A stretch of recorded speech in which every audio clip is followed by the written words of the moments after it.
Presidential Broadcast Service. Radyo Pilipinas. Radyo Publiko ng Bagong Pilipinas para sa Bagong Pilipino.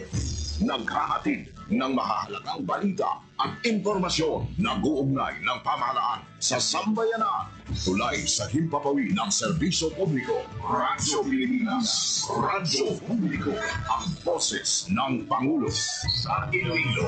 Radyo Pilipinas. 585 AM. Oras sa Radyo Pilipinas, impunto alas 8 sa aga. Nagapanguna nga balita sa syudad, sa mga banwa, sa probinsya sa Iloilo, kag kaingon ng mga probinsya. Mga pananawon sa likod sa mga balita. Inyong mabatian sa Radyo Pilipinas Iloilo News. Mga balita na magasukata sa inyong nga aga. Ginbantayan, ginsunod, gintipon sa Radyo Pilipinas Iloilo News Team. Gikan sa hulot balitaan. Diretso sa inyong palamatinan. Yari ang Radyo Pilipinas Iloilo News.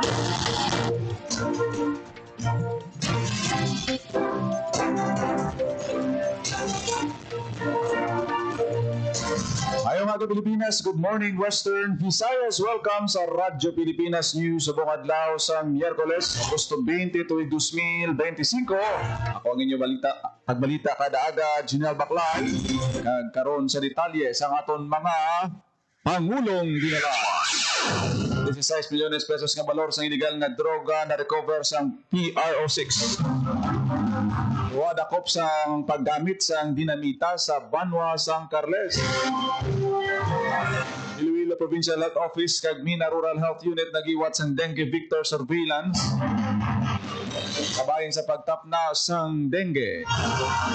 DSWD Field Office 6 nagatag sang psychosocial support kag food assistance sa Anay PDL. Mobile registration ginahiwat sang City Civil Registry Office sa Plaza Libertad Kadungan sa pagselebrar sang Iloilo City Charter Day. Kadua nga Peso Iloilo City Recruitment Center ginbuksan. Department of Tourism Region 6 nagpaandam sa publiko sa peke nga account nga nagagamit sang Feliz Hotel sa Boracay. Fisheries Management Area labing unang FMA sa pungsod sa pag-deploy sang law enforcers bilang suporta sa harvest strategy. Kag 52 ka mga hog racers sa Hamtik Antique na apektado sang ASF nakabenepisyo sa Centenaling Program sang DA Western Visayas.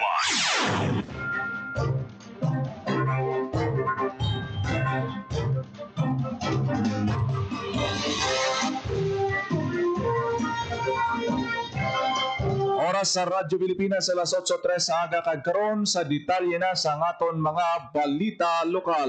Radyo Pilipinas. Radyo Pilipinas News. 16 milyones pesos nga balor sang illegal nga droga na recover sa Police Regional Office 6. Radyo Pilipinas. Radyo Pilipinas. Sa balita ni Paul Tarrosa. Nagapadayon ng ginpambasko ng kampanya sa Police Regional Office 6 batok sa illegal na droga sa datos ang PRO6 alin Agosto 1 to Agosto 15. Naglabot sa 79 drug personalities ang nadakpan sa 60 anti-drug operations. Ang pagka-aresto sa mga suspect nagresulta sa pagkakumpiska sa 16.4 million pesos na balor sa shabugag marijuana.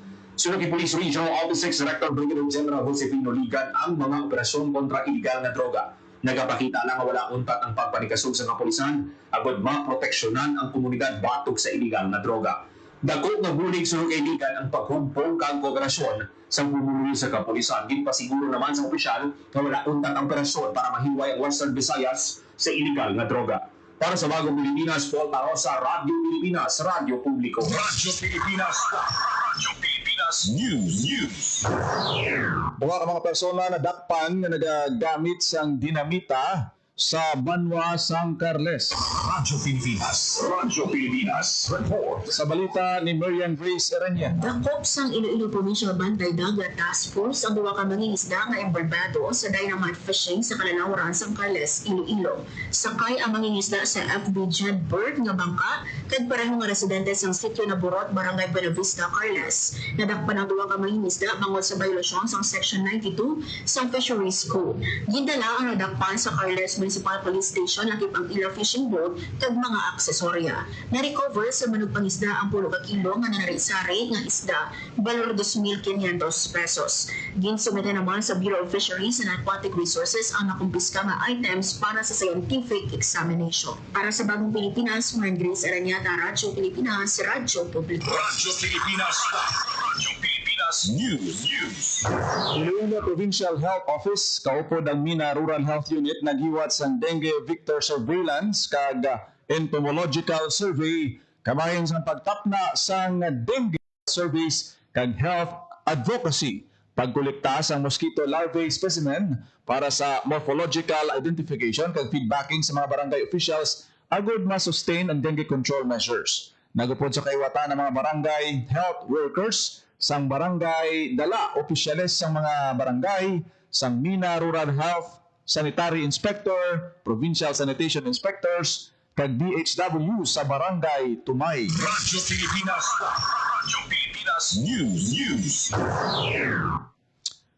Para pasanyugon pa ang ibalo sa mga kabataan sa pagnegosyo nagpatigayon sa Youth Entrepreneurship kag Innovation Meeting ang Provincial Economic Development Office sang probinsya sang Guimaras. Ang kahiwatan gintambungan sa mga kabataan, government agencies kag business groups na istoryahan man sa aktibidad ang dapat pagpabakod sang kooperasyon sang startups, business groups kag nagkalain-lain nga ahensya sang gobyerno para sa isa ka direksyon agud magsanyog ang mga nagaumpisa sa pagnegosyo gamit ang teknolohiya nga naangot sa kabataan first agenda nga programa sang provincial government. Suno kay Governor Maria Lucel Nava, importante ang kolaborasyon agud ma-align ang mga ICT programs para maglapad ang oportunidad sang kabataan sa pagnegosyo. Sa paghiwat sining aktibidad, nagalaw ang provincial government nga maingganyo pa ang mga pamatanon sa pagnegosyo nga dako gid ang bulig para sa development sang probinsya. Radyo Pilipinas. Radyo Pilipinas News. Ikaduha nga recruitment center ginbuksan sang Peso Iloilo City sa City Hall. Radyo Pilipinas. Radyo Pilipinas Report. Sa detalye sang balina sa Iloilo City Government ikaduha nga Peso Recruitment Center sa second floor sang Iloilo City Hall. Sa tinutuyo ang buligan ng mga pamuluyo ang nagapangita trabaho ang recruitment center ang magaserbe nga maghatag oportunidad sa mga job seekers kabulo nga nagkalain-lain na kumpanya suno kay Iloilo City Mayor Raisa Treñas. Ginpahayag ni Mr. Gabo Nadhay tagpamuno sang Peso Iloilo City humalin sa training, pag-refer sa aplikante sa mga employer kag pagbulig proseso sa ilang dokumento sa pag-apply ang igatanyag sa opisina. Ginpangimbulahan naman ng Dole 6 Regional Director Attorney Sixto Rodriguez Jr. ang pagbukas ng dugang recruitment center sa diin nakagiyagid sa mga nagapangita sang obra sa Iloilo City. Era sa masobra 5,000 naman katrabaho ang ginkomitna sa pila ka mga kumpanya na mahimo ma-applyan sa diin wala pa malakip ang mga job opportunities na ginatanyag sa kada mag-job fair. Ginengganyo man sang Peso na magpadulong sa ilang opisina ang mga nagapangita sang trabaho nangod adlaw-adlaw mayara sa mga tiglawas ang kumpanya nga nagapatigayon sang recruitment. Para sa Bagong Pilipinas, Junior Baclay, Radyo Pilipinas, Radyo Publiko. Radyo Pilipinas. Radyo Pilipinas News. DSWD Field Office 6 naghatag sang psychosocial support kag food assistance sa Anay PDL. Radyo Pilipinas. Radyo Pilipinas Report. Sa balita ni Marian Grace Erenyen. Naghatag sa psychosocial support and food assistance ang Department of Social Welfare and Development Field Office 6 sa Anay Person Deprived of Liberty o PDL. Ginpangunahan sa Crisis Intervention Section sa DSWD-6 ang paghatag sa psychosocial support and food assistance sa Anay PDL. Nagpahayag naman sa iya pasalamat si alias Ronnie na napreso sa sulod sang kapinwalo ka tuig sa ginhatag nga psychosocial support kag 10,000 pesos na food allowance. Dugang pa niya nga ginakalipay man niya nga mahatagan sa oportunidad sa ahensya para makatukod sa iya palangabuhian. Para sa Bagong Pilipinas, Marian Grace Aranyata, Radyo Pilipinas, Radyo Publiko. Radyo Pilipinas. Radyo Pilipinas News. Mobile registration ginhiwat sang City Civil Registry Office sa Plaza Libertad. Radyo Pilipinas. Radyo Pilipinas. Sa detalye sang balita, kabayan sa mga aktibidad sa pagsaulog sa 88th Iloilo City Charter Day, padayon ang paghiwat sa mobile registration sa Iloilo City Civil Registry Office sa Plaza Libertad. Madamo sa mga pamuluyo ang nagproseso sa ilang mga dokumento kabuilog ang Philippine Statistic Authority kasubong sa birth certificate, sinumar, PhilSys ID, kag correction sa ilang mga datos. Naglawig sang duha ka adlaw ang ginhiwat nga registration nga nagsugod sa nagbigan ni Agosto 18 o nagtakop sa Agosto 19. Para man ang paghiwat sa mobile registration sa City Civil Service Registry Office sa mga kabaranggayan kada semana sa katuyuan nga mapalapit pa sa pamuluyo ang pagserbisyo. Para sa Bagong Pilipinas, General Baclair, Radyo Pilipinas, Radyo Publiko. Radyo Pilipinas. Radyo Pilipinas News. Fisheries Management Area 11 laming una nga FMA sa pungsod nga nag-deploy sang law enforcers bilang suporta sa harvest strategy. Radyo Pilipinas. Radyo Pilipinas. Report. Sa detalye sang balita ni JP Nagpalag Herbas. sa kasaysayan ang Fisheries Management Area o FMA 11 bilang labing unang FMA sa bugos sa pusod na nag-deploy sa mga law enforcers bilang suporta sa harvest strategy, partikular sa pagtaptas ang paggamit sa fine mesh nets kag ibang pangasay sa illegal and reported kag unregulated kon IUU fishing.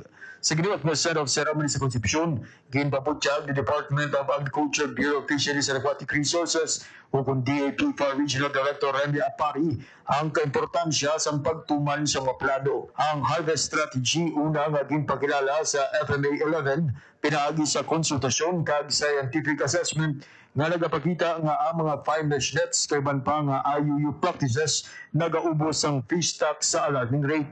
Sa iyang bahin, ginpabutyag ni Concepcion Vice Mayor Jovelyn Estrada na sa pihak sa posibleng epekto sa ilang karera sa politika, magapanindugan sila sa sining advokasya. Nabroang ang tikang magabulig sa halos 11,000 ka mangisda, batok sa kapin 300 ka sensor operators kag crew. Bagwa sa LGU Concepcion, nagpalabot man sa giya suporta ang Philippine Coast Guard, PNP Regional Maritime Unit, kag Criminal Investigation and Detection Group o CIDG6 ang FMA 11 nagasakop sa kadagatan sa tunga sa Iloilo, Capiz, Guimaras, Negros Occidental, Negros Oriental, Cebu, kag Masbate.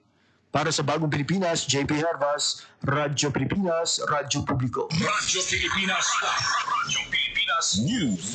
52 ka mga hard racers sa Hamtik-Antique nga apektado sang ASF nakabenepisyo sa Centenaling Program sang DA Western Visayas. Radyo Pilipinas. Radyo Pilipinas. Report. Sa detalye sang balita ni JP Herbas. Nakabenepisyo sa Centenaling Program sa Department of Agriculture Western Visayas ang 52 ka hog racers sa Hamtik-Antique nga napektuhan sa African Swine Fever kon ASF. Ang kada isa nga malugsugod sang baboy nakabaton sa isa kay dik, duha ka sakos ang feeds kag mga bulong. Pagkatapos ng 40 ka adlaw nga husto nga pagatipan, ginapaabot nga makabaton pa sila sa duha ka idik kag feeds. Ang programa nagatuyo nga mahibaluan kung mayara pa sa presensya sang ASF virus kag buligan ng banwa sa Hamtik nga makasaka ang status halin sa pink zone pagkadto sa yellow zone sa ASF zoning classification. Para sa Bagong Pilipinas, JP Herbas, Radyo Pilipinas, Radyo Publiko. Radyo Pilipinas. Radyo Pilipinas News. Peso Iloilo City ginkilala bilang regional winner. Radyo Pilipinas. Radyo Pilipinas. Detalye sa balita. Ginpasidunggan bilang Regional Best Public Employment Service Office ang Peso Iloilo City. Nakuha sa syudad ang Regional Best Peso for 2025 sa Highly Urbanized City category. Bangod sa award, naging Hall of Famer na ang Peso Iloilo City sa bilog na Western Visayas. Ginatagan kasi dungog sa Agosto 19, sini sa ginhiwat nga 2025 Peso Western Visayas Congress sa Benirayan Sports Complex Gymnasium sa Banwa sa San Jose sa probinsya ng Antique. Para sa Bagong Pilipinas, Junior Baclay, Radyo Pilipinas, Radyo Publiko. Radyo Pilipinas. Radyo Pilipinas News. Top 5 most wanted person sa Antique nadakpan sa Banwa sa Hamtik. Radyo Pilipinas. Radyo Pilipinas. Sa detalye sa balita ni Paul Tarosa. Arestado sa Hamtik Municipal Police Station ang top 5 most wanted person sa probinsya sa Antique sa Barangay Poblacion 2, Hamtik, Antique. Ang suspect ginkilala nga si alias May, 47 anyos, kag residente sa Hamtik, Antique. 4 counts ng qualified theft ang ginapangatubang sa suspect. Sunod kay Police Regional Office 6 Director Brigadier General Josefino Ligan. Sa pagka-aresto sa wanted person sa Antique, nagkakadapat nga pasangkaron pa sa kapulisan ang operasyon sa Western Visayas sa lumadakpan ang nabilin ng mga wanted person sa komunidad. Ang nadakpan nga suspect gyara na sa kustodiya sa Hamtik Municipal Police Station. Para sa Bagong Pilipinas, Paul Tarosa, Radyo Pilipinas, Radyo Publiko. Radyo Pilipinas. Radyo Pilipinas News. Police Regional Office 6 naka-aresto sa 87 ka mga wanted persons sa ginpatigayon nga 15-day manhunt operation. Radyo Pilipinas. Radyo Pilipinas. Sa detalye sa balita, Nadagpan sa Police Regional Office 6 ang 87 wanted persons sa ginpamaskog ng manhunt operations. Inang nadagpan sa Kapulisan Marin Agosto 1, 15, 2025. Sa nasambit nga numero 18 ang most wanted persons with 69 ang other wanted persons. Ang mga naaresto nagapangatuban sa nagkarailan nga kaso ang ginalakipan sa robbery, physical injury, rape, kag murder. Sino kay PRO6 Director Brigadier General Josefino Liga nagbunga ang dedikasyon ng kapulisan agad matagaan hustisya ang mga nabiktima sa wanted persons. Komitibang PRO6 kapasang karuntang kampanya agad na aresto ang mga nabilin na wanted persons sa Western Visayas. Ginahiyo sa PRO6 ang publiko nga mga mabinantayon ka maghatag sa impormasyon nga magkabulig agad matakpan ang mga wanted persons sa komunidad. Para sa Bagong Pilipinas, Paul Tarosa, Radyo Pilipinas, Radyo Publiko. Radyo Pilipinas. Radyo Pilipinas News.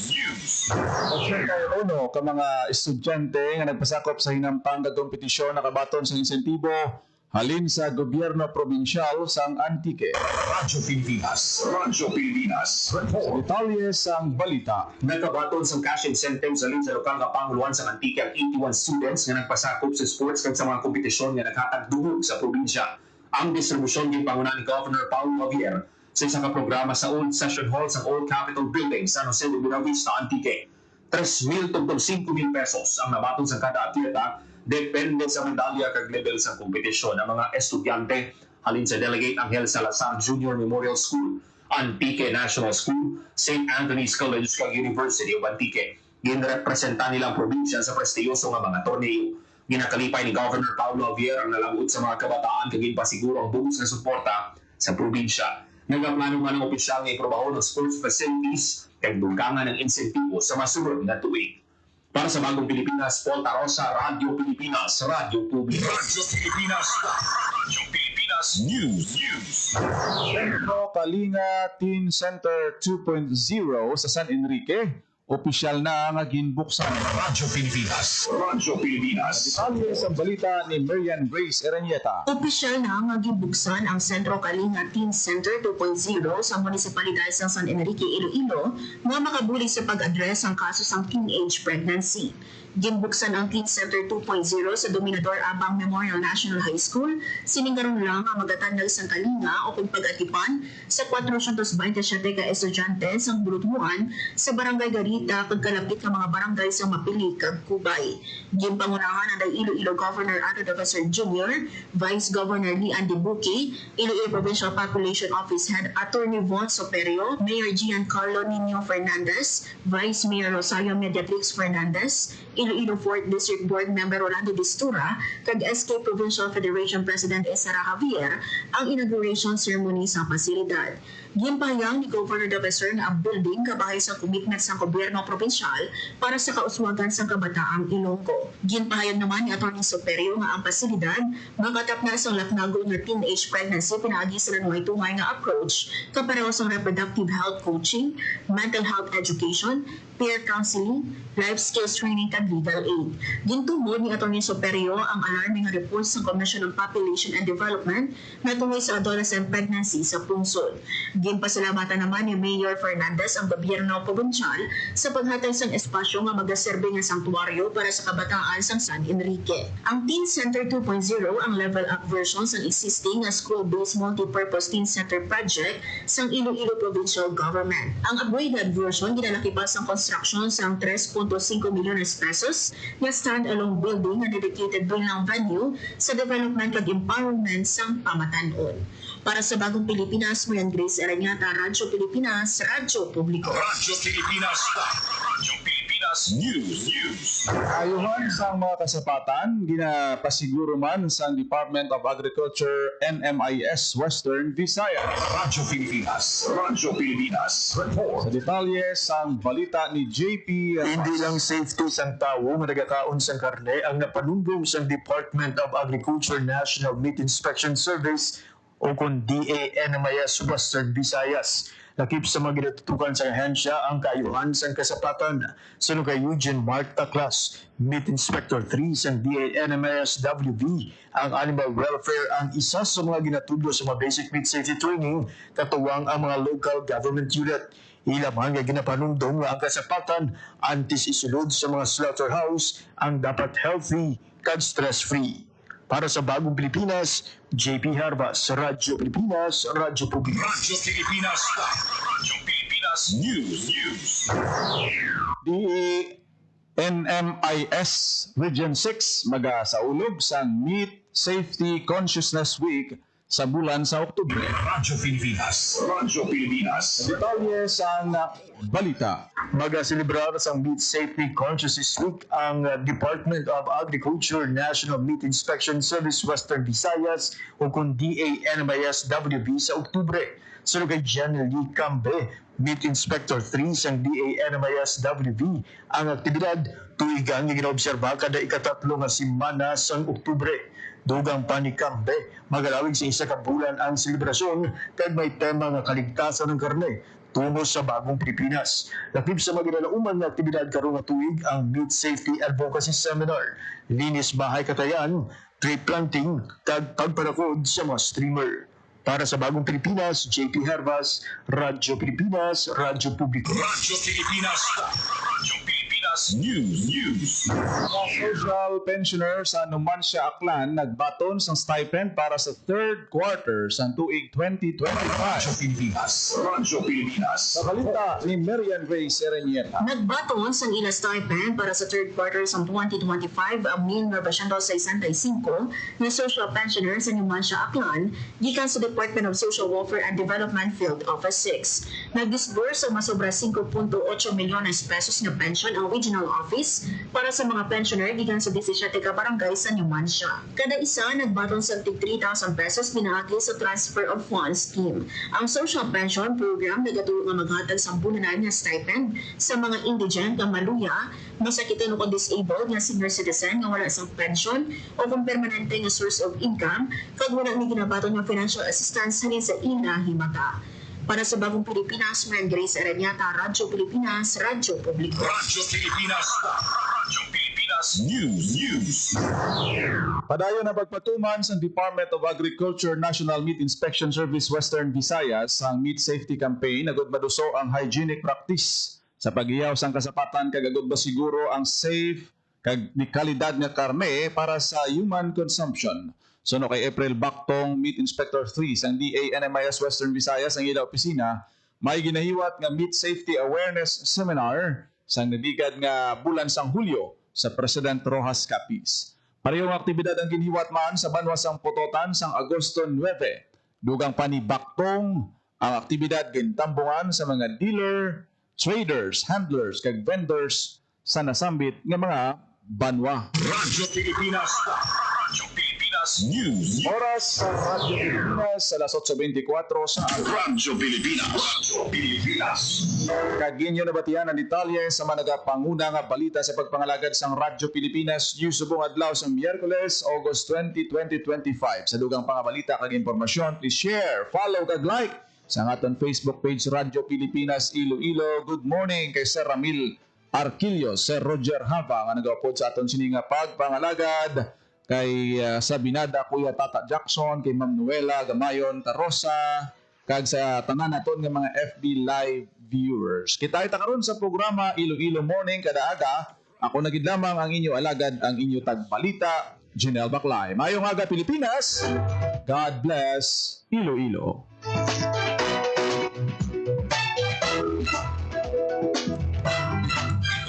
Ang Presidential Broadcast Service. Radyo Pilipinas. Radyo Publiko ng Bagong Pilipinas para sa Bagong Pilipino. Naghahatid ng mahahalagang balita at impormasyon na guugnay ng pamahalaan sa sambayanan. Tulay sa himpapawi ng serbisyo publiko. Radyo Pilipinas. Radyo Publiko. Ang boses ng Pangulo sa Iloilo. Radyo Pilipinas. 585 AM.